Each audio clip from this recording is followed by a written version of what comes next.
Welcome, my name is Kevin Fitzpatrick. I'm the president of the club called The Shepherd.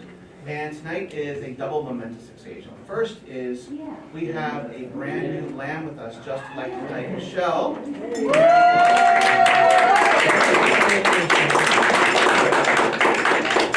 Seated next to our shepherd emeritus, Mark Barron. I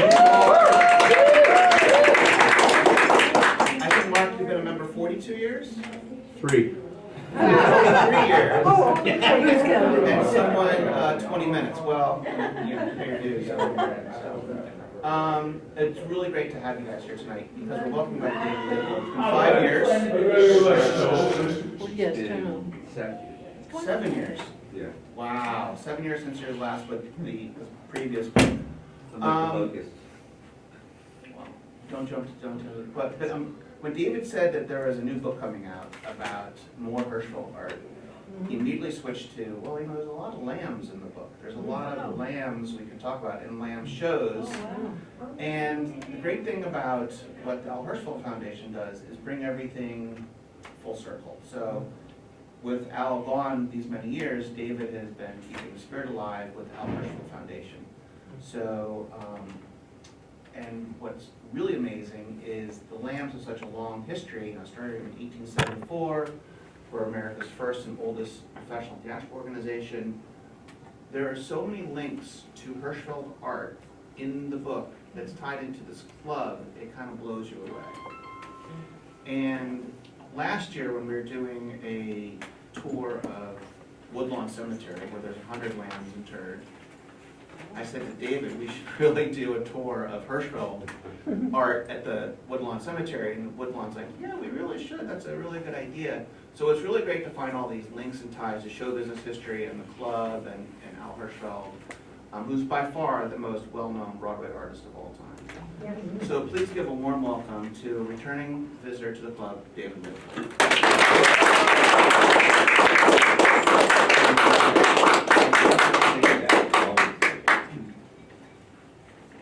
Okay, haven't knocked over anything yet. I put up the cover of this book because this was the last time I was here.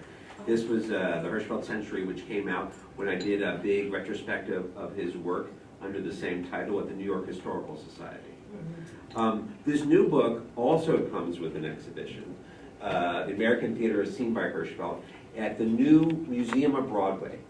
They have one room dedicated for special rotating exhibitions. And so in there, we have 25 drawings and prints, 5 sketchbooks, posters, programs, album covers from every decade of Hirschfeld's career. We have a new app that you can use to create your own Hirschfeld portrait. So yes, he drew a lot of people. I always say it's a much shorter list of people he didn't draw than the ones he did, but it turns out there's a lot. There's a lot of people who would like to be drawn. And so we took this idea from a drawing that Hirschfeld did, where it was a palette of eyes, noses, mouths, hair. And we've got them on iPads in the exhibition, and you you get choices, and then you can send it to yourself, share it on social media, because that's what it's all about. You only want to know about your social media. And so, and if you haven't, the Museum of Broadway is not really a museum, P.S. It is more of an experience. It's really the Broadway experience. And it is sensory overload. It is worth doing. It's like a roller coaster, but you're not going to get sick. But you will go up and down, and you will see things in a new way. And you will never be able to read everything that's there, but there's a lot of fascinating things there. So you should definitely go do it. And if nothing else, go to the store. It's right in front. You don't need a ticket to get in. All kinds of great theater memorabilia. Excuse me, theater merchandise. And there's a whole Hirschfeld shop within the Museum of Broadway gift shop. So you can get shirts and sketchbooks and cards and a copy of the new book. So you can get it here, you can get it there. Please get it. Do yourself a favor. Because now this book covers from 1962 to 2002. This is really a companion to a book that Hirschfeld himself published in 1961 that covered the first 4 decades of his career, and which for most people would be their career. A few days before Hirschfeld passed, 20 years ago, January in 2003, he and I started talking about doing this one that would cover the second 40 years of his career. Because he had an 82-year career, not a life, a career. He was drawing up until the day before he died at 99 and a half. Started when he was 17 years old. And we call it work, he did not. He loved what he did. He thought the only work he ever did was in his garden. And he did it all in a barber chair. For a man who spent a lifetime in a barber chair, he had a lot of hair, beard, good mane of hair. And if you want to see the barber chair, that is on the Plaza at Lincoln Center, at the entrance of the Performing Arts Library. You can see his drawing table and his barber chair. He liked the barber chair because he called it the last functional chair in America, because it went up and down, it swiveled, and if you got tired, it could turn into a shea lounge. And actually, we have the one that he used for the last 10 years of his life is the one that is at the library. It comes from the Chrysler Building, discovered there in the 1980s when they broke through a wall and found a 1920s barber shop in there. And fortunately, the guy who was responsible, who did the deal for the building, happened to be there that day. And although he never expressed an interest in anything like this in his life, he took 2 of these and put them in a basement in a house in Long Island. And when Hirschfeld turned 90, I had one to get him. What do you get out, Hirschfeld? 90 years old. What are you going to get him? The man doesn't need anything, but he did need something. The barber chair that he had been using for, at that point, about 70 years, I worried that was going to kill him. One of the arms was held on by duct tape, and there was a big spring sticking out the back, and I thought, we are going to lose Hirschfeld to tetanus. and Hirschfeld had always told me it ends poorly for caricatures. And he would run down a list of what happened to Ralph Barton. I'll tell you what happened to Ralph Barton. Gail Covarrubias dies penniless on the border in Mexico. So he ran down a whole long list. He probably wasn't a caricaturist because it ended fine for him. But in any event, I was looking for a barber chair and couldn't find it pre-internet days. I found barber chairs, but not one suitable for Al Hirschfeld. And I thought it could not happen when I said to a friend, hey, she asked, what was I going to do anything for Hirschfeld's birthday? I said, I'm looking for a barber chair. She says, I have 2 in my basement. We took I said, you're going to have to send me some photos of this, because word to the wise, you do not walk around with a barber chair. They're very, very heavy, and they leak oil. So she sent me pictures, and on his birthday, I went up there, and I said, we wanted to get you a gift, and so I gave him the photos. And in the moment I gave him the photos, I thought, oh, this is very presumptuous. This is like saying to him, hey, your wife's been great, but she's getting kind of old. Here's a new one. He had done all these incredible drawings. I'm going to show you some of them here tonight. And I thought, this is the 3 seconds as he's looking through these photos. And as I'm thinking this, I'm thinking I've just made a huge mistake. He looks at me and says, when do you think you can bring it up? And so indeed. Because there were 2 chairs, his chair that he used is at the Lincoln Center, but the identical one is at the Museum of Broadway. And you can sit in it. Okay, so you can say you've done it all. Cross that one off your bucket. Where is the museum? It is on 45th Street between 6th and 7th. It's right next to the Lyceum. And it's really remarkable what they've done, and it's just remarkable. It's a museum full of Instagram moments. And you're saying, well, I don't have Instagram. Well, it may not be for you, but it's still worth going to. And you can take your picture next to all kinds of. They have dresses, costumes from the original Ziegfeld Follies. And they have lots of costumes scattered throughout. And then a lot of contemporary shows, more contemporary shows. But the best thing is for Wicked, they have an entire, it looks like the most incredible dollhouse, except it's the Gershwin Theater. And you see not only everything that's going on stage, but everything that's going on backstage. And backstage is, let me tell you, much more interesting than what's going on stage, because there's a million things going on backstage. And it's like the Lilliputian. It's unbelievable. They don't move, but it's great. Anyway, I have not come here to advertise for the Museum of Broadway, though they would like me to. I've come here to talk about Hirschfeld. What was that? You did a great job Oh, on it. okay. We'll call them and tell them. Anyway, what I want to do here is talk about some of the great drawings that Hirschfeld did. I'm going to focus on, I'm going to tell Hirschfeld stories. I hope you don't mind. It's something I like to do. Here I just have some drawings at the beginning for the different kinds of work that he did. You know, a lot of us here think of him, he's synonymous with Broadway. You know, there's a reason why Al Hirschfeld has a theater named for him and not Tennessee Williams. Hirschfeld's career was much longer, and he was a success through the entire thing. Hirschfeld had an audience in the millions when he was 25 years old, and he only got more popular, and he only got better at what he did. Which is pretty hard to believe, because this is 1966, he's been working now, he's been doing caricatures for just over 40 years. And the fact is, some of his best work is going to come. Look, this one. Wow. Oh my God.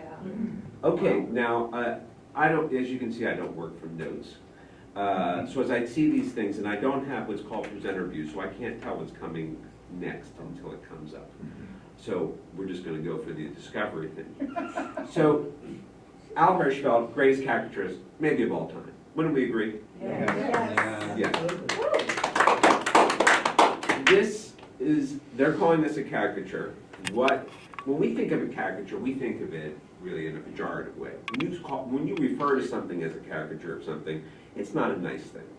Okay, how is it usually done? Anatomical distortion, exaggeration, usually to denigrate the figure. We're laughing at the person. Hirschfeld doesn't do any of those things. You know, we're laughing with the person, with Hirschfeld. We're enjoying Liza Minnelli as much as Liza Minnelli is enjoying us. You know, maybe even more. And what is exaggerated here? I mean, are her arms or maybe her hands proportional? I don't know. It doesn't make a difference. This is, you know, this is like the apocryphal stories that should be true. This is Hirschfeld's rendering of Liza Minnelli. This is what Liza Minnelli wants to look like when she's performing. Okay? And Hirschfeld captured that.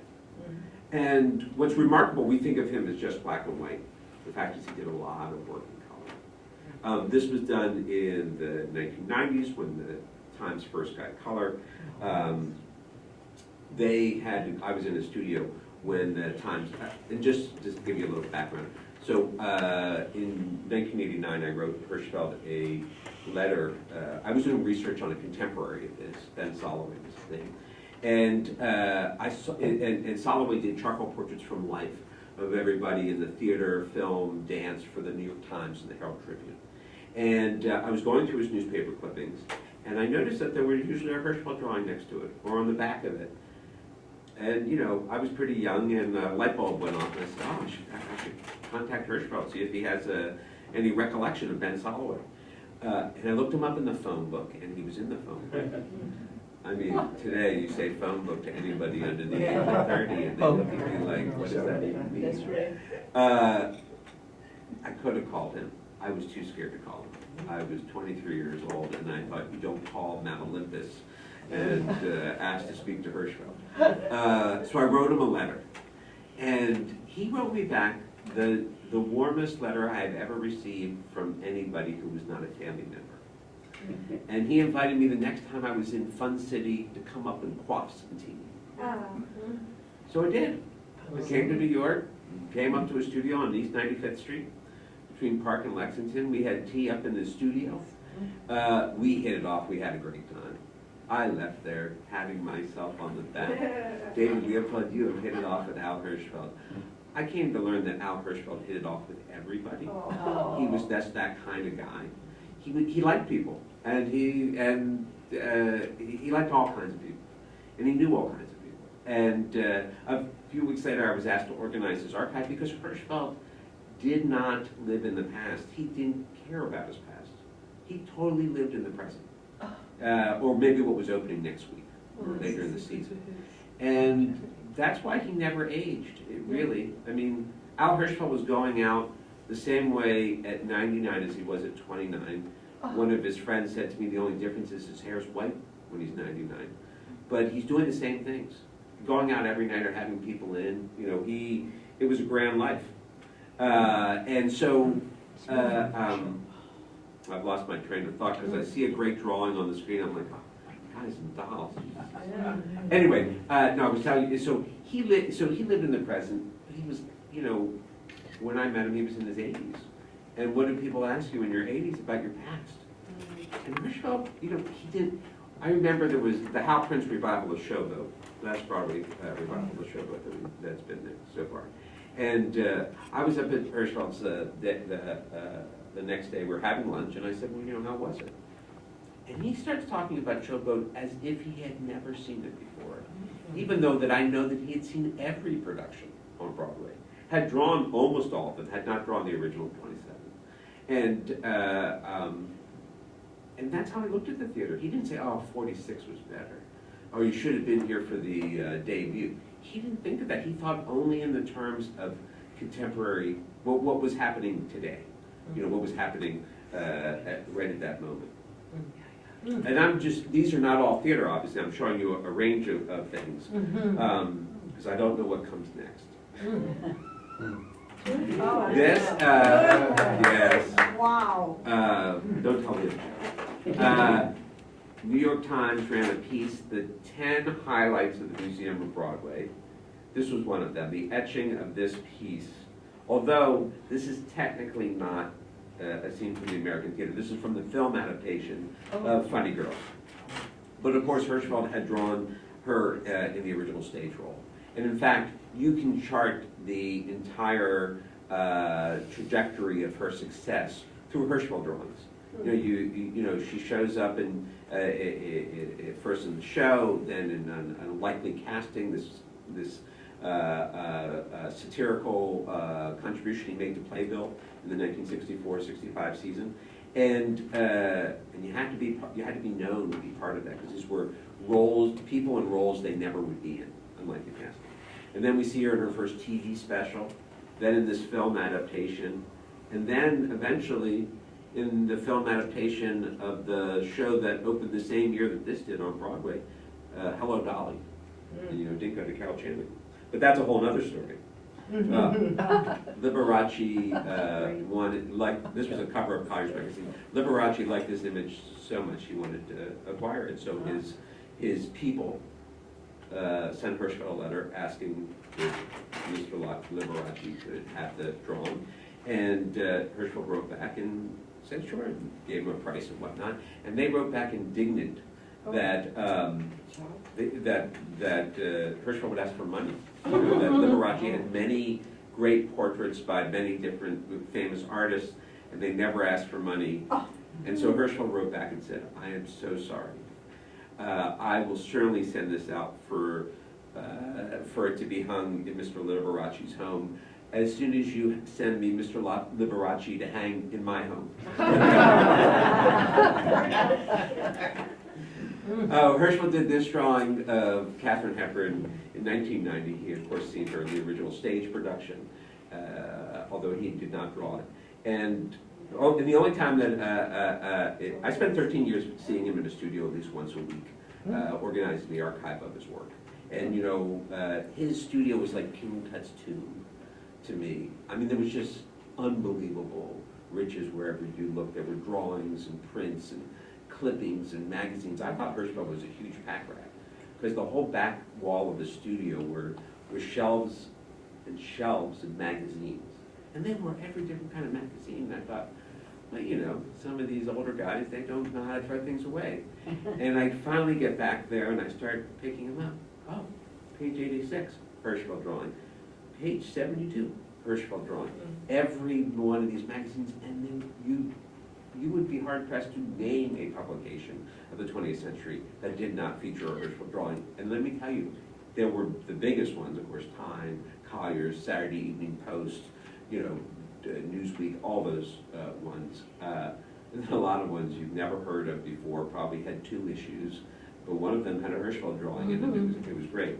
Well, so when he finished this drawing, he said to me, he's like, I want to send her a copy. Can we make a full-size reproduction? And I said, oh yeah, sure. And so I made it, and when I brought it back, he signed it and he said, let's send it over to her.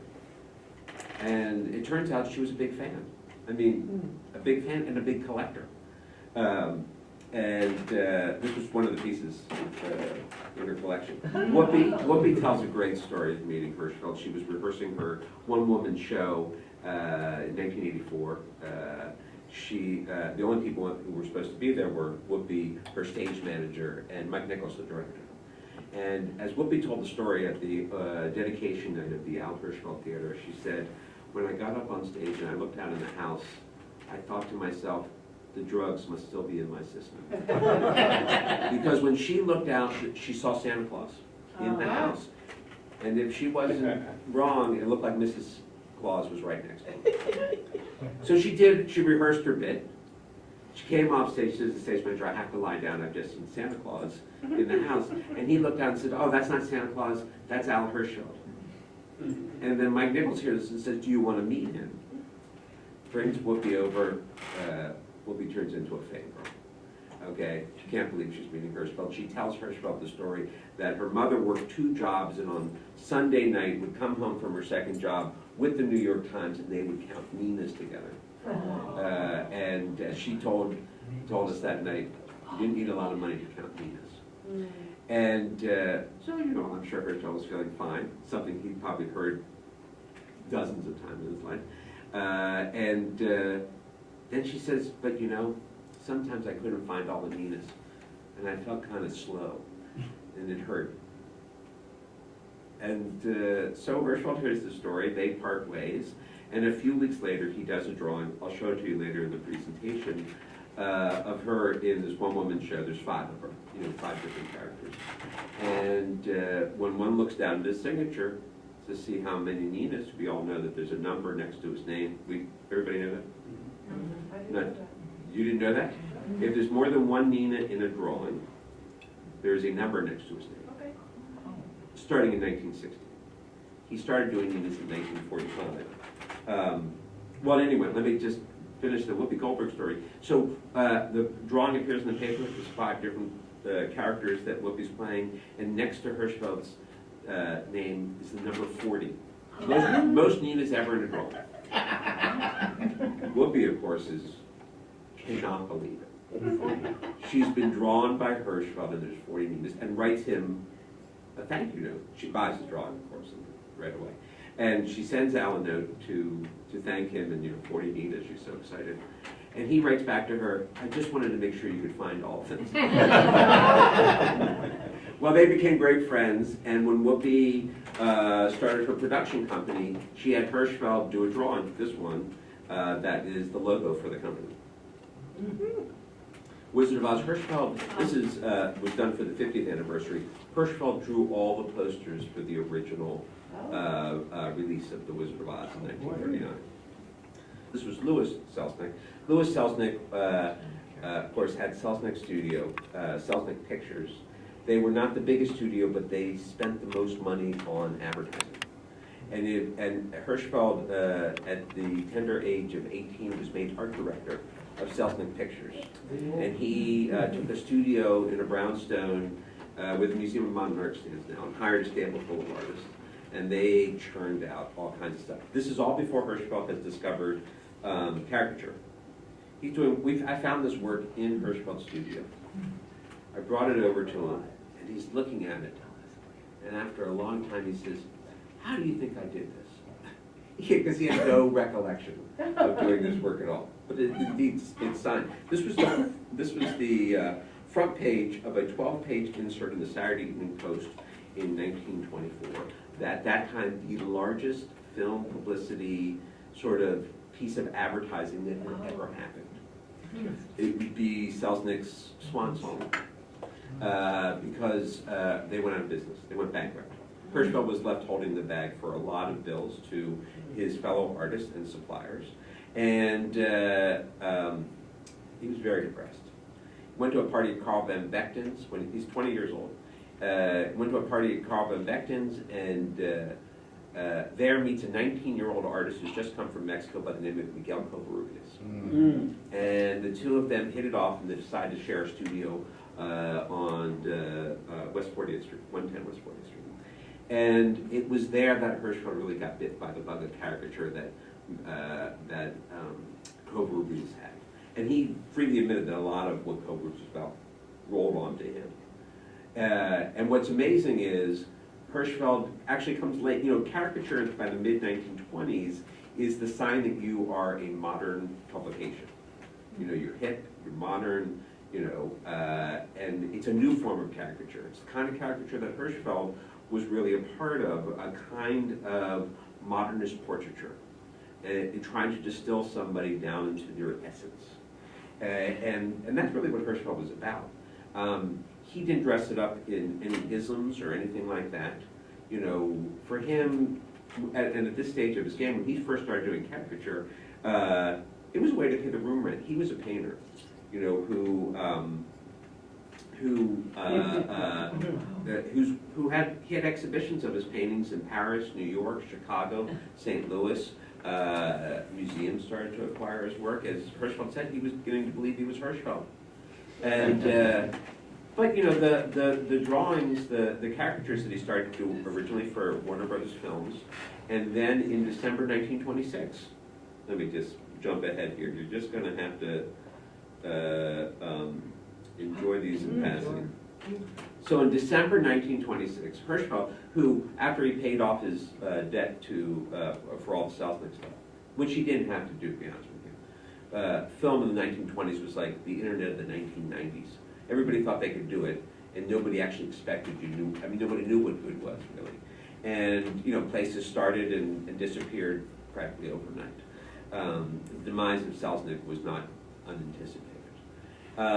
In any event, when he finished paying off that debt, he went to Paris. He wanted to get rid of, at that time, he said, the commercial side of his work. He was really going to focus on painting. But he would come back to America every couple of months, as he said, to add to his collection of contemporary money. And with assignments from film studios. And so in December 1926, he's back in New York, and he runs into a friend of his, Richard Maney, Dick Maney, great Broadway press agent, but at that time, just opening up his first shop. And he says to Al, you should come down and see the show that I've got on. And it was the American debut of the French actor Sacha Guitry, performing in a play that he had written called Mozart. And Hirschfeld, of course, went, free ticket, you know, who turns that down? And hanging out with a friend. Hirschfeld could not stop himself from drawing, and he doodled a likeness of Guitry on his program. Maney saw it and said, you know, if you put that on a clean sheet of paper, I think I can get one of the papers to run it. So Hirschfeld did do that, and Maney took it to the paper. And on December 26, 1926, this drawing appeared 6 columns wide on top of the fold of the New York Herald Tribune drama section. This was the start of Hirschfeld's theatrical career. Wow. And he would always draw what we refer to as caricatures of the theater. For film, he had done straight work. He would continue to do straight drawing for films while also doing caricature. But for theater, his work was strictly caricature.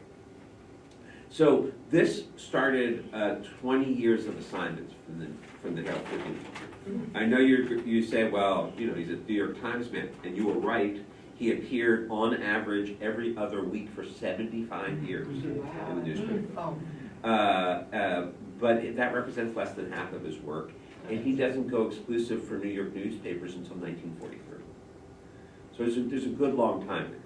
He's in 3 New York newspapers. In fact, by the end of the 20s, you could not open a paper on at least one of the 14 daily newspapers in New York, but primarily the Times, Herald Tribune, and the Brooklyn Eagle. On Sundays, 1, 2, or all 3 of them might be featuring Hirschfeld drawings. And it's actually in 1943 when his editor at the time says to him, "Hey, look, I pick up the paper on Sunday and I don't know which one I'm reading because they all have your drawings. You know, how can we get an exclusive?" And Hirschfeld said, "Cross my palm with silver." And he liked working for the Times better than the other papers because the Times gave him assignments but didn't tell him what to do, and they paid him directly. Whereas the other papers would give him assignments, sometimes instructions, and he also, this is a strange thing, the press agents would pay you if your drawings were used in the paper. Okay, and you were paid by the column inch. That was the incentive for artists to do great work. So there are 8 column inches across the page. You get paid anywhere from $10 to $15 per column inch. Hirschfeld, being a prankster, would figure out ways to do drawings that would take up more columns and actually have less drawing. Like he told me he would do ones where they would end in a point, so the last 2 columns there was nothing there. There's a great drawing where it's a box, but he's taken it and moved it aside so that they share a little center part, but there's 2 parts, so becomes a 4-column drawing, which would have been like a 2-column drawing. Anyway, Hirschfeld in January of 1928, he gets a telegram asking for a 2-column drawing of Scottish vaudevillian Harry Lauder, who was making one of his regular farewell tours. He wanted a 2-column drawing of Harry Lauder by Tuesday, and the telegram was signed Zalato.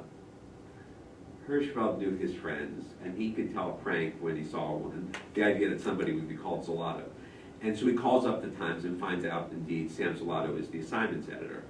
And so he does this drawing, drops it off at the Times with the doorman, and that starts his assignments from the paper. Now, when Hirschfeld put out his American Theater as Seen by Hirschfeld book, like this book, the chapters broken down into decades. And in the beginning of each decade, he would have a page of text that would tell a story of one drawing or something that happened during that decade. And the drawing would then be across the page. Well, he told the story of the Harry Lauder drawing in the book, but he didn't use this drawing. He used this drawing, something that he had done for an MGM film publicity 2 years later. And you can see it here. This is actually how it appeared. And I asked him why when I discovered the difference in the drawing, that was kind of like, that was the first skeleton I found in Hirschfeld's closet. I'm like, why did you, it's the only one I actually found. I said, why did you not use the original drawing? He claimed he didn't have the clipping, but he was deeply embarrassed by that first drawing. I mean, he cringed. 70 years later, he still cringed when he looked at it. Whereas the one that he used, it was good enough, And and we think, Harry Lauder was, he was this the caricature of a Scottish man is Harry Lauder. He gave us that caricature. The 20th century idea that you see in films and cartoons, they're doing Harry Lauder. His first drawing of black performers. This is Miller and Lyles, who are most famous for writing and performing in Shuffle Along. And this was their second follow-up to Shuffle Along. And I love this sort of cubist approach to how he was doing it. For Hirschfeld, the color of a performer's skin was of no more importance than the color of their costume. Not popular in today's Republican Party, but Albert Carroll was a regular cross-dresser. Dare I say, drag queen. And they're still legal here in New York. Get them while you can. Okay, but then something big happened. So the stock market crash. you've heard of it. Hirschfeld lived it. Now, fortunately for him, he didn't invest in the stock market. He was a Midwestern boy, born and raised in St. Louis till he was 12 years old, and his parents brought him to New York. And the stock market seemed like a kind of strange deal to Hirschfeld. He thought you worked for your money, and so he was always drawing, and there was always someone paying for the drawing, so it was a good deal for him. So when the crash happened, his life didn't change all that much, because even in a depression, the film studios, the newspapers, the theater producers, they all needed drawings because that was the way you promoted your product. That was the only way to promote the product. And so he kept on getting assignments. But by 1931, he was getting pretty depressed by what he saw in the Depression. You know, people out on the streets. I mean, I know he knew lots of people who were affected, and he did a lot to help in his way. But he read Mutiny on the Bounty and decided to go to Tahiti to paint. Because he still considered himself a painter. So he goes to Tahiti and is appalled by what he finds there, a completely inauthentic culture. You know, all these Westerners coming to live either Mutiny on the Bounty or Paul Gauguin's life. You know, Hirschfeld's taken out to a residence that has a door frame carved by Gauguin that says 2 + 2 = 4. He's like, what the hell is this? You know, the boat came once a month, and people would get off the boat, and a month later they would show up at the boat and they'd torn off their sleeves of their shirts, and their straw hat was kind of funny, and you know, they were, the natives, he said, were playing Irving Berlin songs on ukuleles. Covarrubias, his friend, had the same idea of Hirschfeld, that he had gone to the island of Bali. And Hirschfeld wrote what he referred to as misanthropic letters to Covarrubias. Covarrubias wrote back that he had found paradise on earth, that it was an incredible place that he was at, so good that he wanted to write the book on it. And he decided to go back to New York to get a publishing deal. He wound up getting a Guggenheim Fellowship. But he said to Hirschfeld, if you can get here, I'll leave you my house and my bike and my dishes. And Hirschfeld's like, I'm on my way. And he trades a painting to a ship captain, and by way of Madagascar, ends up on the island of Bali in February 1932. And when he steps into the village of Denpasar, he said that the light was so bright it bleached out all colors, and all he saw were black and white line drawings walking around. That they were that is when his love affair with line really began. His 10 months in Bali would be the decisive moment in Hirschfeld's work. It is the true before and after point. The Hirschfeld that we all know is a product of that 10 months in Bali. Okay, he totally commits to image and pure line after this trip. His pain, so this is a classic Hirschfeld story. William Saroyan said that Hirschfeld was the kind of guy who, wherever he went, people were always trying to offer him the key to something. And he had this weird charisma that people, he'd go down to the end of the street, you know, he could leave his house, go to the corner and come back and have some wild tale. And he didn't make it up. These were things that actually happened to him. So he's on the island of Bali. There are 4 Westerners and no electricity. Charlie Chaplin is on a round-the-world cruise, and they stop in Bali. Hirschfeld sends a letter, a note to, he goes to the hotel that Chaplin is at, and takes a piece of stationery and writes him a letter. We know what the letter says because the Chaplin Foundation has it in their archive. And he talks about, well, my landlord has a pig that he is desperate to eat, and we have a 150-year-old tortoise that has lived long enough. You know, we'd like you to come over. There'll be a gamelan orchestra, and they'll be dancing, and we'd like you to come for dinner. And then explains how he should tell they spoke Malaysian there. And so at the bottom of the note, he's like, if you want to come, and he explains how to tell the messenger how to say yes and how to say no. And Chaplin shows up and falls in love with almost immediately. Girl gets up to dance around the fire, sits back down, and Chaplin gets up and recreates the dance. Nobody knows who Chaplin is. He is this is the greatest thing that's happened to him. And it's so pure and wonderful. As Hirschfeld told me, the Balinese did not have words for artist. They called him the clever one, and then later the bearded one.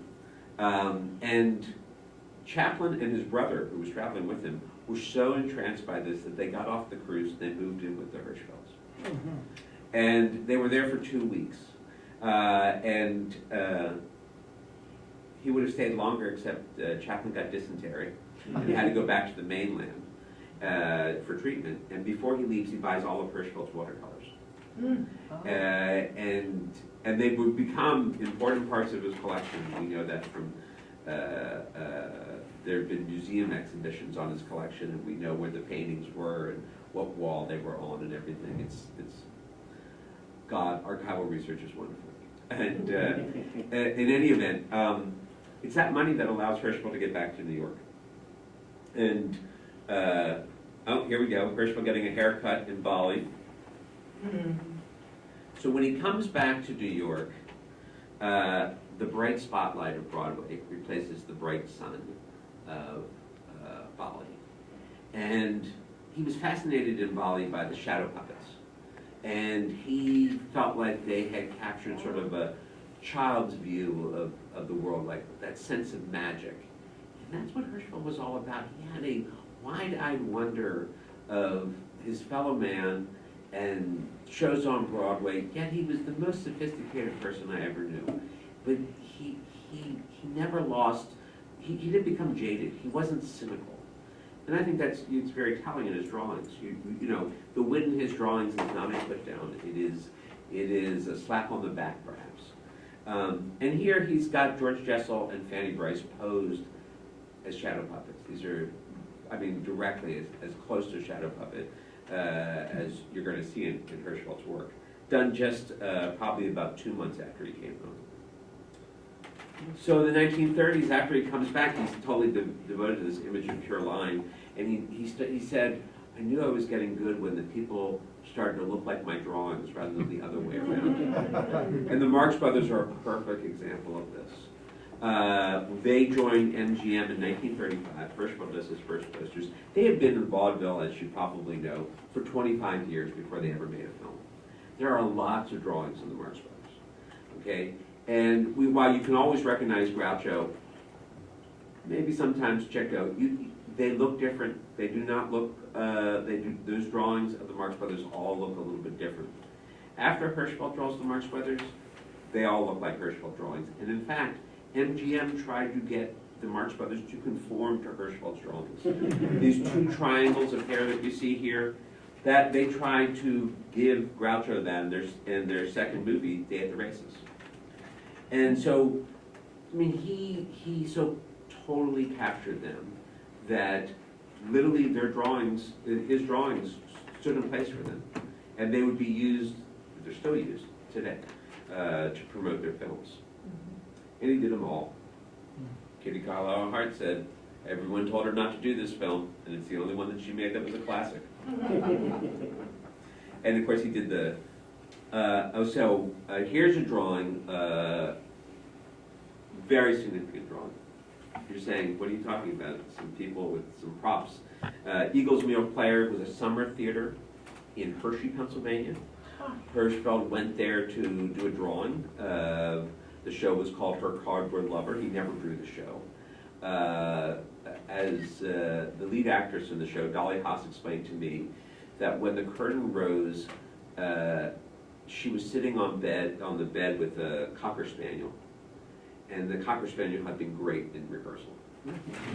But on opening night, the curtain opens and the place is full of people. The dog looks out, is completely starstruck, jumps off the bed, walks to the edge of the stage, looks out, jumps off the stage, and walks regally up the center aisle. And as Dolly said, Al said, I have to have that dog. Well, he obviously chatted with her afterwards, after the performance. And a year later, They meet again in New York. She's performing the Chalk Garden with the Piscators downtown. He comes backstage. You know, Al was, I would say, a conventionally handsome person. Dolly was a beautiful woman. But he must have felt good walking in there because underneath, in her dressing room mirror were two drawings that Hirschfeld had just done of Charlie Chaplin in Hollywood in the summer of 1942. And she was so taken with them, she thought she wanted to look at them more. Well, asked her out, they started to go out. They decided to get married after a year. Oh. They're in a taxi going to City Hall to get their license when Dolly turns to Al and says, Al, when did you get divorced from your first wife? Because he had married an Earl Carlsbad showgirl. In 1927, they honeymooned in Moscow for 5 months in 1927. And Hirschfeld wrote a whole book about the film and theater scene there, with interviews with everybody, from Stanislavski, Eisenstein. I mean, it's incredible. Brought it back to New York, gave it to his publisher, Boney and Liverite, who lost the entire manuscript and all the drawings. Oh. The only time I saw regret cross Al Hirschfeld's face. Anyway, so after Bali, Hirschfeld and Flo Allen was her name, split up. Hirschfeld said, "Oh, it was supposed to be a romantic paradise," and it was the end of his marriage. And they stayed friendly enough. And so when Hirschfeld gets this question, he can't remember. So he stops the cab, gets out into a phone booth, and calls Flo up. And Flo says, "Well, we never got divorced. If you get married now, you'll be a bigamist." Oh my God. And so, of course, but this is the kind of people they were. Flo finds out what she needs to do. She goes out to Reno, gets the divorce. They get married a few months later. Within 18 months, Dolly's pregnant. Had it been a boy, it would have, his name would have been Mark, because Dolly's favorite American author was Mark Twain. But Al's lucky number was 9, so they decided if it was a girl, they would name her Nina. Spoiler alert, they had a girl. And so they had this girl. Hirschfeld had been in Philadelphia doing sketches for, during an out-of-town tryout of the show on the left, which is called Are You With It? And if you're thinking, I don't know that one, there's a reason. But it was the star of these 3 shows that were opening that week in November of 1945. It ran for 7 months. The center panel of this triptych is Spencer Tracy and Robert Sherwood's The Rugged Path. That ran for 12 weeks. And then the one at the end, The Girl from Nantucket, that ran for 12 performances. In any event, so as you can see, the show Are You With It takes place in a circus. In the upper right-hand corner is a poster for a child reading a book, Nina the Wonder Child. Hirschfeld had hidden the daughter, he was a proud father, and he wanted to tell his friends and family that he had had a baby girl. He thought it was an infantile prank just for his friends and family. And the following week, he found a new way to put Nina in the drawing, so he did that. He did it for a few weeks, and he thought the joke had run its course. He had been hiding people's names and their pictures. Let's see if we have it here. Oh, well, there's Al and Nina. She's about 9 years old here. Let's see. Another one right from the house. Okay, so here's a drawing from 1936. This is Ruth Gordon in The Country Wife. He saw it in London, did this drawing and sent it back to the Times. On the back wall there is a portrait, back upper right corner of the drawing is a portrait on the wall. That is the musical comedy actress Paula Lawrence, who Al was dating at the time. And it was his way of saying, I'm thinking of you. A message I'm sure Paula got loud and clearly, and probably a number of her friends called her and said, "Did you see Al's drawing of you in the paper?" When he got back to New York, his editor at the New York Times had seen Paula's drawing in the paper and said, "The paper is not a place for you to send messages to your girlfriends," and asked them to stop. But Al, being Al, never stopped. His neighbors could wake up on Sunday morning and see themselves in a crowd. His lawyer or accountant, Brooks Atkinson, if there was a deli in a show and that was in the set that he was drawing, he might put Atkinson's Deli. I mean, he was always just hiding little things in there. So Nina was just an outgrowth of that. Nobody had ever noticed anything before, but when he stopped doing it after a couple of weeks, he got a ton of mail. People saying, I'll spend all Sunday looking for Nina, can't find it. Or, my wife thinks it's an Ethel Barrymore's hair, and, you know, can you settle the bet? And he realized there was so much mail to answer that he thought he'll do it a little bit longer because, you know, people will get tired of it. And when he tried to stop it a couple of times, and each time he got more and more mail. And he learned, he said, the hard way, to put her name in the drawing before he put his name because nobody was looking for his name. It became the worst kept secret in New York, in the country, maybe the world. In 1960, a reader writes in and says, you know, sometimes, we love Hirschfeld's drawings, they're so insightful and wonderful, but sometimes my husband finds 3 Ninas and I find 4 and we don't know how to settle that. Could you put something like in the caption that told us how many Ninas we should be looking for? Well, the publisher of the New York Times sends the note to Hirschfeld and says, this is a great idea, you should figure out some way to do that. So that's when he started to put a number next to his name. That's 15 years he was doing it. So when you see a number and you think, wow, 7, that's a lot. Remember, you're getting a piece of information that a lot of people did not. In fact, one time I was at Hirschfeld's studio, he had just finished a drawing, and he called me over to see it. I'm telling you, I don't know what your fringe benefit is at work, but that was a great fringe benefit. To see the drawings before anybody else, to see the drawings was just great. So I'm looking at the drawing, and Hirschfeld says, how many Ninas do you see? And I'm like, is this a gag? He's like, no, I found 4, and I'm pretty sure there's 5, and if I get the number wrong, there's going to be a lot of mail. And I realized then that they came out organically. By this time, he'd been doing it for so long, he didn't plan where he was going to put the Ninas. They just came out as he grew. And he was like everybody else.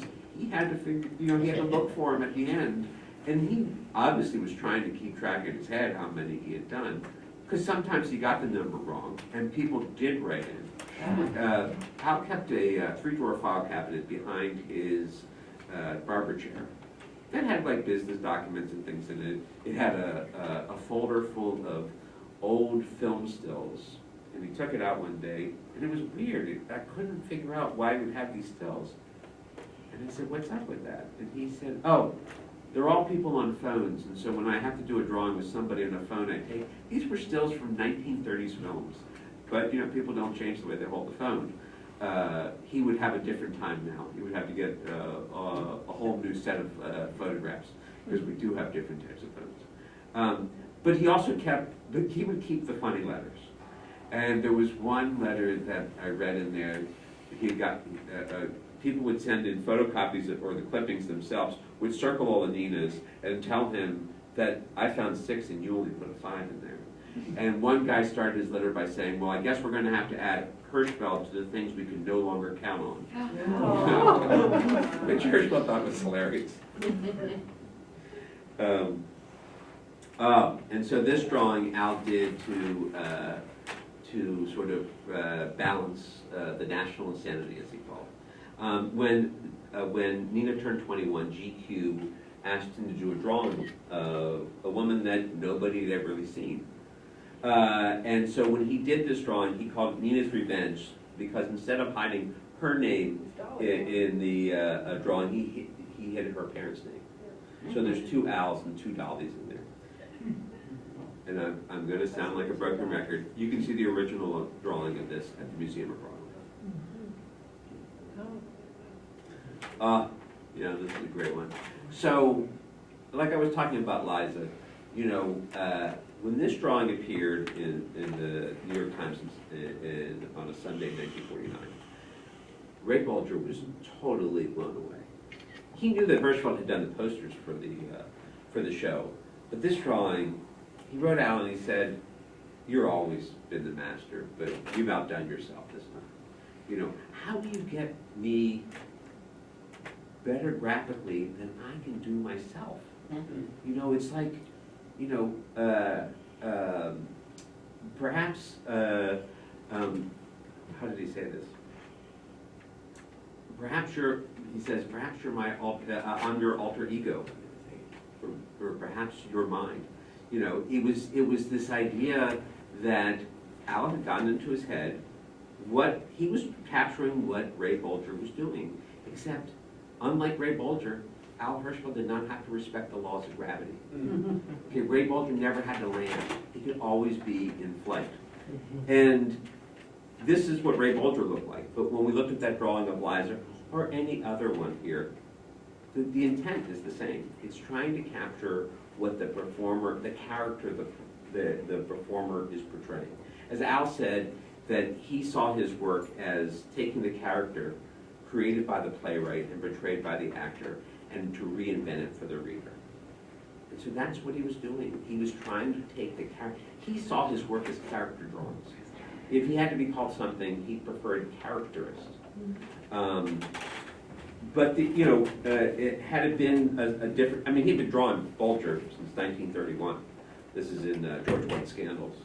Of course, he drew him in Wizard of Oz. This is the note. Mere words must fail to express my admiration for the sensational spread on Sunday. You have always been the greatest, but this time you surpassed even yourself. How you managed to get inside of me and interpret my movements even more graphically than I do is a source of constant amazement to me. Perhaps you are my alter ego, or startling thought, perhaps I am yours. And Al had tacked this up on, and this is the Monday after the drawing appeared in the paper. So, Three to Make Ready was a show that was 3 years earlier. And while these drawings are very similar, they're also very different, and captures two different sort of sides of Bolger. He was the great poster artist of Broadway. He did more posters for Broadway shows than any other artist. I love this Bell Book and Candle poster because, the cat, which plays such an important role in the show, this ball of yarn, he's given us Rex Harrison and Lily Palmer. How is that possible? And of course, the My Fair Lady poster, and particularly the album cover of the same image, is what we consider a gateway drawing. One of those drawings that you get exposed to and that gets you into Hirschfeld. Hirschfeld had stayed up till 4 o'clock in the morning one night trying to convince Mozart that you could not improve Pygmalion with songs and dances. It'd be a big mistake and he should not do it. Fortunately, Mozart did not listen to Al Hirschfeld. And as fate would have it, the producers came to Hirschfeld to ask him to do the poster for the show. And this has become one of the most recognizable pieces of theater iconography in America. And he would later do a generic version of this drawing that is still used today in road productions of My Fair Lady. Then album covers. I'm going to show you a series of album covers. We're going to put some of these in the new. We're going to, Al's 1961 book is going to be republished this fall. And it's going to be revised and updated in the sense that we're going to add a whole color section to it, and we're going to put page numbers and an index in it, because the way Al had it before, he would have these drawings by decade, very helpful, but they would not be chronologically by decade. And so when you had to look for something, you couldn't say, oh, it's on page 12 or page 200, because there were no page numbers, there was no index. You had to look through every page to find out what you were looking for. And I would complain to him and he would giggle, But now as I think of it, I'm thinking, maybe that was his intent. He wanted to just look through the drawings. We put in page numbers because we care. We care as an index because we care. I love this drawing because this is Roger Hart. He originally did something very much like this for the Boys from Syracuse, with Teddy Hart and Jimmy Savo, who looked amazingly alike. And yet, this is really, these are two very good portraits of Larry Hart and Richard Rodgers. If you really look at it, he did an excellent job. Jerome Kern, Cole Porter. I mean, so simple and just so perfect. Howard Arlen. Arlen was a great friend of Al's. But this image, maybe some of you don't know it, some of you do know it, this is another gateway drawing.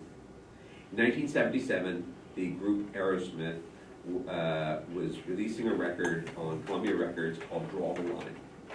And some astute art director at Columbia knew Hirschfeld had done lots of work for Columbia over the years, thought this is a job for Hirschfeld. So he calls up Hirschfeld. Hirschfeld goes up to Bearsville, New York, where the band is recording the album, because Hirschfeld liked to work from life. So he figured he's going to go up there and do some drawings with them. Joe Perry, the band's guitarist, tells this story in his memoir. You have to understand, Aerosmith is at the nadir of their drug use. I can't even imagine the 74-year-old Al Hirschfeld, what he must have seen when he walked in there. But as Joe Perry tells it, it was great. You know, Hirschfeld hit it off with everybody, and they were sitting around chatting. And finally, Joe Perry says, we asked Hirschfeld if we should get up and pose for him. And he says, oh no, I've been doing sketches ever since I got here. In fact, I'm done. And he gets up and goes back home, and he produces this drawing, which of course Columbia loves. But about 2 weeks later, he gets a phone call from the art director and the art director says, listen, Al, could we hire you to do another drawing of Aerosmith that's exactly the same as the one that you drew? And that was a very big ask of Hirschfeld. He did not like to repeat himself. One of the downsides of being ubiquitous, because he was ubiquitous, you know, certainly in New York he was ubiquitous, but he was really ubiquitous everywhere. The downside of that is you can't keep doing the same drawing, because you're not going to be ubiquitous for long, because people are going to tire of you. So he was constantly reinventing himself. So the idea of repeating himself was just not in his DNA. But the art director says, listen, the band so loves this drawing that 2 members of the band want the drawing, and it's gotten so acrimonious that the band's going to split up if we don't get to it. So Al did it. And he made a copy. This drawing, 1977, the band still uses it on merchandise and in publicity because it still looks exactly like them. He's a great portrait artist. That is why the National Portrait Gallery collects his drawings, both here and in London. You know, they understood that this is a unique artist, a great portraitist, that's working in a popular medium. This drawing, you know, we're talking about album covers. This drawing of Duke Ellington was originally drawn in 1931. Ellington was making his first national tour. And he was playing movie theaters, actually, playing in between films and whatnot. And they were advertised the same way that films were advertised. They would get what's called a press book or exploitation brochure. And they would have articles and reviews that you could give to the local paper. And of course, they had photos. Duke Ellington's manager understood that Midwestern newspapers it was very unlikely they were going to print a photo of a black man. World they were living in. So Irving Mills had the great idea. He knew Hirschfeld. I mean, Hirschfeld wasn't Hirschfeld. He was just Hirschfeld. Hirschfeld the artist. Hirschfeld, an artist who loved hot jazz, knew everybody in the music world because he went to after. He told me that he met S.J. Perlman at a Benny Goodman rehearsal in 1932. You know, he had an incredible collection of jazz 78s. You know. So Mills knew him, obviously, and asked Hirschfeld to do a portrait.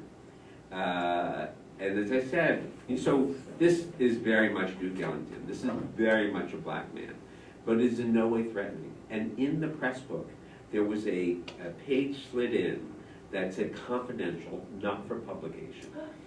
He doesn't come right out and say, we know you won't get a picture of a black man in a Midwest newspaper.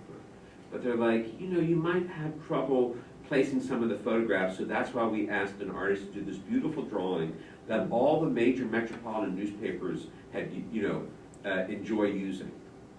And sure enough, starting in April 1931, the drawing starts appearing in newspaper ads. Sometimes drawn by Hirschfeld, and oftentimes drawn by local artists.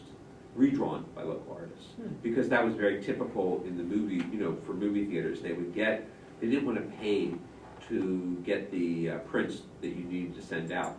So it was easier for them to hire a local artist to simply copy what was in there. Elvis Presley in his comeback in 1968. Okay, Hirschfeld drew the first caricature of Elvis Presley in 1956, and here he was coming back 13 years after he started.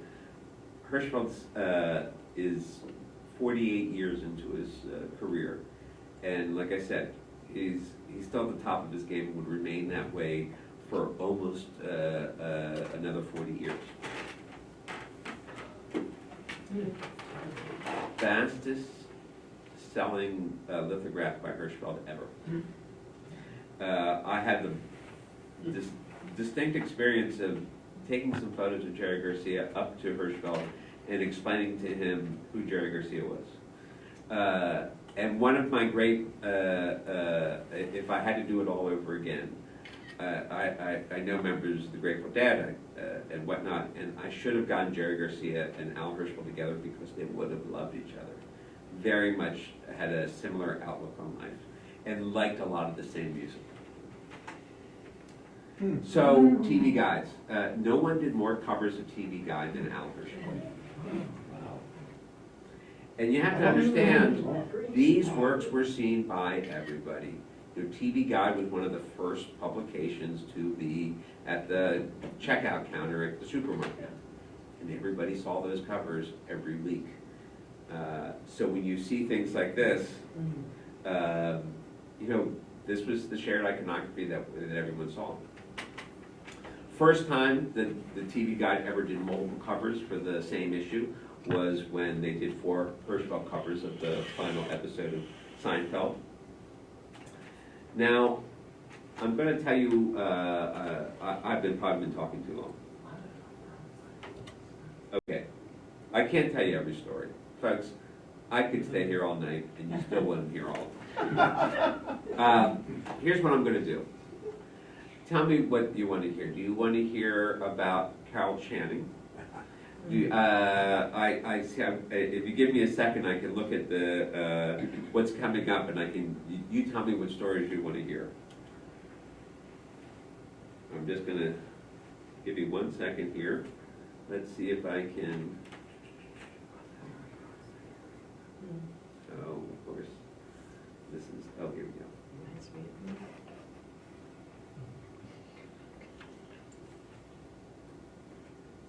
Oh, you're not even seeing this. Wow. Did you unplug it? Nope.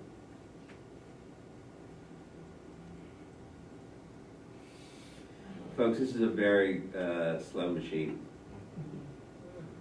I think we're just going to have to go with whatever. We're going to have to go wherever. Where he wants to go. Precisely. Oh, that helps. That helps. So, do you want to hear Carol? Oh, good Lord. What are you doing here for me, machine?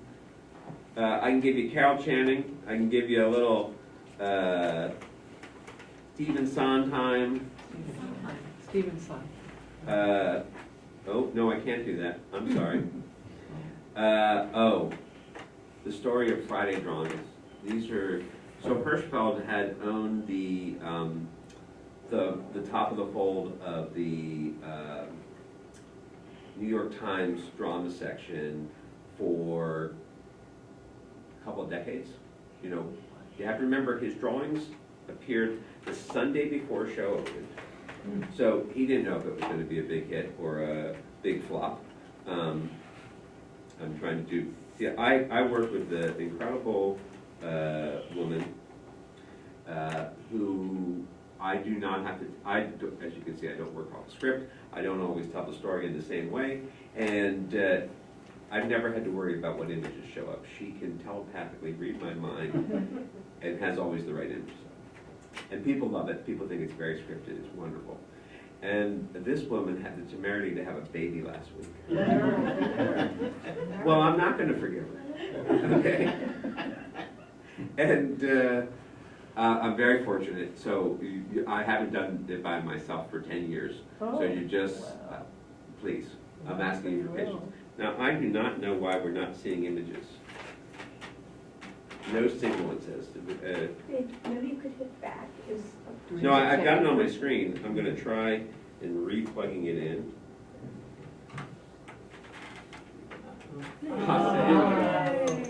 Oh, Okay, Ruth and Gus Getz, The Heiress, Jane Alexander and Richard Kiley.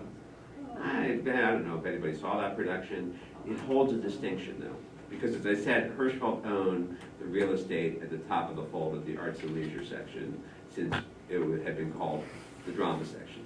His drawings appeared the Sunday before a show opened, and only at the very end of his career did the drawings actually be attached to an article or an interview or something like that. For most of his careers, his drawings were standalone features that basically said, this is the show that's opening this week. We all looked at them. I grew up in central Pennsylvania. I did not think a life in the theater was for me. Did not even know that was an option. Yet I knew everything that was opening on Broadway because we all looked at the drawings in the paper. And that was true across the country. That millions more saw Hirschfeld's drawings of the shows than saw the shows themselves. Only shows like Phantom of the Opera can say that they had more people see the show than saw the Hirschfeld drawing. And I'm ready to argue.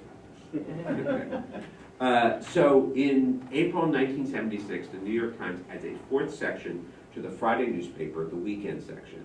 And on the inside page of the weekend section, they put a theater column. Called a variety of names. On Stage and Off was one of them. And they wanted to illustrate it with something. Of course, who's the New York Times going to ask to illustrate a theater column but Al Hirschfeld? Al Hirschfeld was 73 years old. He had owned this very valuable real estate for the paper, and now they were asking him to do a drawing on the inside page of a weekend section that was going to be one column wide. That's 6 inches tall, 3 inches wide. I could imagine Hirschfeld could say, no thank you. No, he's Hirschfeld. He doesn't do spot drawings. Instead, Hirschfeld was excited, more drawings to do. And over the next 14 years, every Friday, a new drawing appeared in this space. Hirschfeld, you would think after seeing all these other drawings, Hirschfeld can't get better, and he gets better. When he did this drawing of Cheetah Rivera, he said to a friend, I think I've come up with a new way of drawing. Now, he had been doing something like this earlier in his career. He didn't have it isn't a steady progress. He's constantly experimenting. But what he did is he learned to purify his pictures even more of extraneous details. So these drawings looked really, for those of us who remember it, they were really effective in this teeny little space, and he did great drawings. There's another favorite of mine. And when we did that show at the New York Historical Society, we set up the extra barber chair and a little drawing table. Because one thing you hear when you're in the world of Hirschfeld is, it looks so easy, it's just one line. You mean people pay for that, And so we took a drawing, not exactly like this, it was of Isaac Stern, but it was one of those ones, it seemed like it was one line. And we put it on the drawing table, and we said, okay, here's a pad, go ahead, try it. Yeah. And the number one thing people heard, the people at the museum heard is, that's a lot harder than I thought it was. This is not as easy as it looks. Because, Hirschfeld didn't take his pen and just go like this. The board size that he worked on was about 20 by 30 inches. Okay, so that's a pretty significant size. He used a Crow Quill pen, dipped it into an inkwell. He did not use 75 different nibs to get to the line that he wanted. He only used one kind of nib. And it was a fairly thin nib. So if he wanted a thicker line, he would go over that line till he got the desired thickness. The sound you heard in the studio was a scratching sound of the pen scratching the board, because he worked on illustration board, did not work on paper. If someone says to you, I have a Hirschfeld drawing, ask if it's on paper, it's not a drawing. We get asked all the time.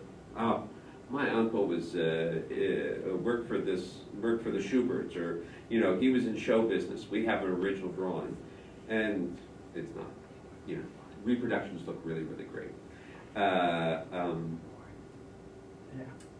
Hirschfeld, by working on something that was about the size of a postage stamp, when he got asked to do postage stamps by the U.S. government, he was ready for it. This is the first time an artist's name was ever put on a stamp booklet or anything from that printed with the stamp. When Hirschfeld got the assignment to do the stamp designs, he was told by the art director that they had a regulation about hidden messages, and so he could not put Nina's in the drawings.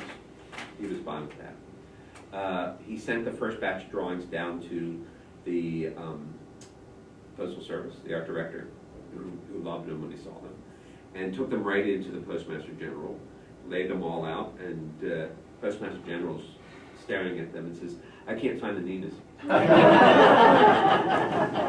And the art director says, "Well, there can't be Ninas. We have a regulation about hidden messages." And the Postmaster General says, "Well, they're not Hirschfeld's unless they have Ninas in them." So the art director has to package them back up, sends them back up to Hirschfeld, asking, "Is it possible? Could you please add some Ninas to these?" And some he could, and some he couldn't.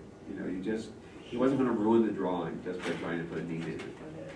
He would eventually do a second set of stamps, Stars in the Silent Screen. What I think is remarkable about this is that Hirschfeld drew many of these performers in their first flush of fame. So, and 70 years later, he was still drawing them. Except this time, instead of doing the studio-approved portrait, he was doing the government-approved portrait. Let's see what comes next, folks. He was doing the shows. You can come up with any show between 1926 and 2002, and there's a good chance that Hirschfeld drew. When Rent came out, people were like, "Oh, how's Al Hirschfeld going to understand Rent?" And I said the same way 65-year-old Al Hirschfeld understood hair. For him, nudity was not that new on stage. He had been going to Earl Cowell's Vanities and a lot of in burlesque and whatnot. So this drawing, which appeared in December 2002, would turn out to be the final drawing that he ever did for the New York Times. I think it's so appropriate because Tommy Tune is sort of has that sort of casual elegance that Hirschfeld has. Tommy Tune or Fred Astaire, they do this great dancing, and it doesn't look like they're breaking a sweat. Or, of course, that's how you do it. Just like you look at a Hirschfeld drawing. How hard can this be? It's a few lines. He must turn out 10 a day. That type of thing. So this kind of casual elegance for his final drawing of the Times to be something like this comes a long way from that first Harry Lauder drawing. He would continue drawing for every day for about another month. And then one day he didn't feel well. I remember calling the house because I would call and say, "I'm going to come up on this day." And I called and his wife answered, his wife Elise answered, which was unusual because Hirschfeld almost always answered his phone. And she told me he wasn't feeling well and was in bed. And in the 13 years that I had known him, I had never seen him sick. I might have gotten a cold or something, but something that would send him to bed.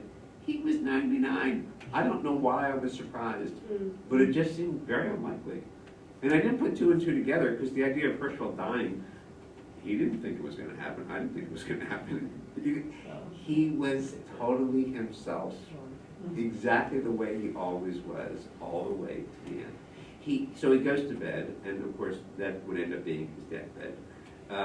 The next day he's sort of in and out of consciousness. So Lee said that at one point his arms goes up in the air and he starts drawing in the air. And she says, "What are you doing?" He says, "I'm practicing my perspective." All the way to the end. And on the morning of January 20th, he did not wake up. And that was the end, just a few months shy of 100. Of course, all the lights on Broadway were dimmed. It had already been announced that the Martin Beck was going to be renamed the Al Hirschfeld Theater, and it was going to happen on his 100th birthday, June 21st. This year it'll be 120. If you want to start buying your candles now, that's a good idea. You're going to need a lot of them. they just, it's the theater. The show must go on. And indeed, that night, I've been to some great nights in the theater. I'm sure all of us around here have moments, great nights in the theater. This night was greater than any other one I've been to because it was all of Broadway coming to celebrate someone that everybody loved, which is pretty amazing. Drawing actors and actresses for a living has got to be the quickest way to become a social pariah. The vainest people on the planet Earth are actors and actresses. The man is called a caricaturist. They should not be friends. And yet, any theater person would open their arms and give Al Hirschfeld a bear hug. They were so happy to see him. They so loved his work. And this night was about Broadway celebrating Al Hirschfeld. And everybody was there. Everybody spoke.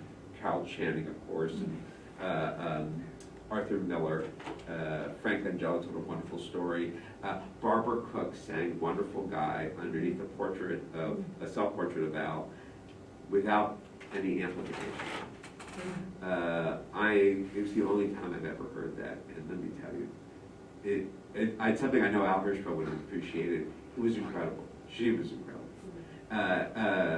Matthew Broderick and Nathan Lane hadn't been on a stage in New York for a year when this happened, and they came back and they did a song from the first Broadway musical Al had ever seen, Hijinks. And Victor Garber sang a song about Nina to Nina. It was just, you couldn't imagine it being, Whoopi got up and told that wonderful story. It was just a great night. And at the end, they start singing "Give My Regards to Broadway," and of course all the members of the cast start coming out and singing, and of course it's everybody. And then different casts of different shows on Broadway start coming out to join it. So by the end, it's like, we're lucky the stage didn't collapse. It seemed like all of Broadway was on the stage. And then the whole thing was, by the way, directed by Jerry Zaks, did an incredible job. And at the very end, they invited everyone to come outside, very shrewd producer move. They invited everybody to leave the theater, and they unveiled the marquee. Oh. This is his last self-portrait. Great late picture of him. There's the Whoopi. I want to get to, there's the producers. Unbelievable. Oh, these are all people I've talked about in the show. No wonder. Here's the marquee. And, so his name is in the paper every day, in the theater listings. He's in the theater section all the time. I think the house has been a particularly lucky one. The last two tenants have won the best musical and best revival of the musical has been won there. So I think it's a good house. I hope all of you have been there for some show in the last 20 years. If you haven't been, or if you're the kind of person who's never gone up the stairs to the mezzanine, go up the stairs to the mezzanine. Because in the lobby up there are reproductions of 35 different Hirschfeld drawings of shows that took place at that theater. When they announced that they were going to do it, I got a call. Did Hirschfeld do any drawings at the Martin Beck Theater? I said, give me the list. And well, I'll tell you, and I got the list. 75% of all the shows that had ever been presented at Martin Beck Theater had been drawn by Hirschfeld. Okay? And that's true of almost every other house. It is remarkable. His work is, so this museum of Broadway, of course, when they started talking about putting it together, they got in contact. You can't tell the story of Broadway in the 20th century without Hirschfeld. It just, it's not a real reality. His drawings were so much a part of it. Let's see what I have next. Not by Hirschfeld. But I think his drawing of Carol Channing is right up here with this. Yeah. And just like none of us have ever seen Jane Avril, none of us know if this is actually a very good representation. And we don't look at it for that reason. We don't look at Toulouse-Lautrec's drawings, which were of very specific performers doing very specific roles. We don't look at them today for their documentary nature. We look at them for their aesthetic nature. And that, believe it or not, there is a whole audience out there today that is looking at Hirschfeld in a way that you and I have never seen his work. I actually think young audiences today see Hirschfeld's drawings more like Hirschfeld saw them than we do. Because when we look at Hirschfeld's work, when you see a drawing of Zero Mostel in a Hirschfeld drawing, we bring our whole history of seeing Zero. He was great in this. I loved him in that. He drove me crazy in that one. We bring all that history to it. And it's part of the fun of the drawing, the wit of the drawing. We know what Zero Mostel was like. So when he seems larger than life in the drawing, we know that he actually was.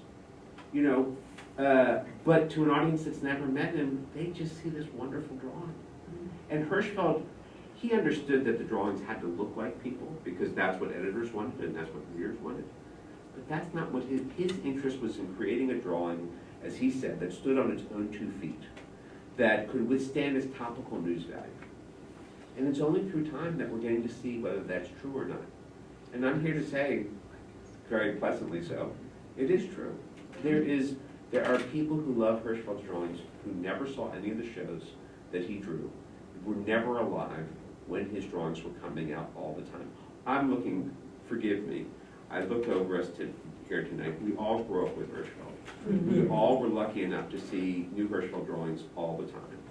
Okay, I have a 21-year-old son. He's really the first generation of people that have not grown up with everyday Hirschfelds. So it's amazing to me that there's still quite an audience for his work. Told you about the new book. If you have any interest, alhirschfeldfoundation.org, our website, you can look up any drawing Al Hirschfeld ever did, by performer, by production, by publication, by date, by theater season, by year. Okay, we have records of almost all the drawings up there, and we have over 7,000 images there, which means we've got about 30% more to do. It isn't that it came so easy, it's that he worked every day.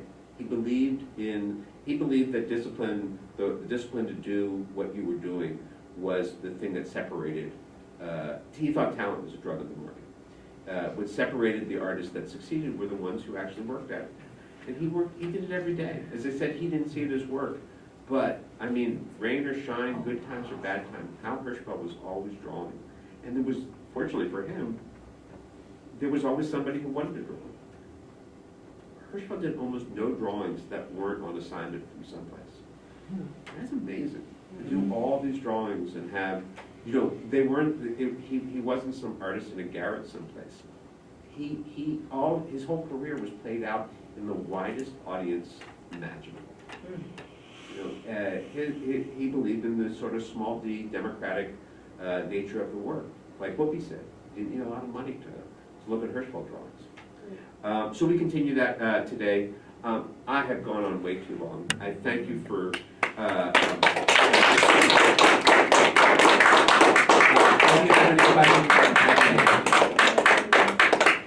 oh, man in the back. I think probably one of the very best segments of the show, 60 Minutes, was when Morley Safer went on a car, when Al Hirschfeld drove Morley Safer somewhere down Broadway, and Safer was afraid for his life. Were you working for him at that time? Not then, but now Hirschfeld had his own way with Lonely Street. You can say whatever you want about Hirschfeld. He had fairy dust sprinkled on him in the car. He could drive to Midtown and find a spot to park on the street. Totally legal spot.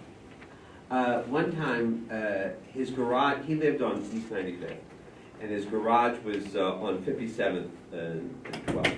Oh, really? And so one day after we were done, he asked if I would drive him over to pick up his car. I did. We drove through. He told me an incredibly funny story about how his first work got into the Museum of Modern Art. I'll tell you that some other time. We get there, and of course 57th Street, there's 4 lanes.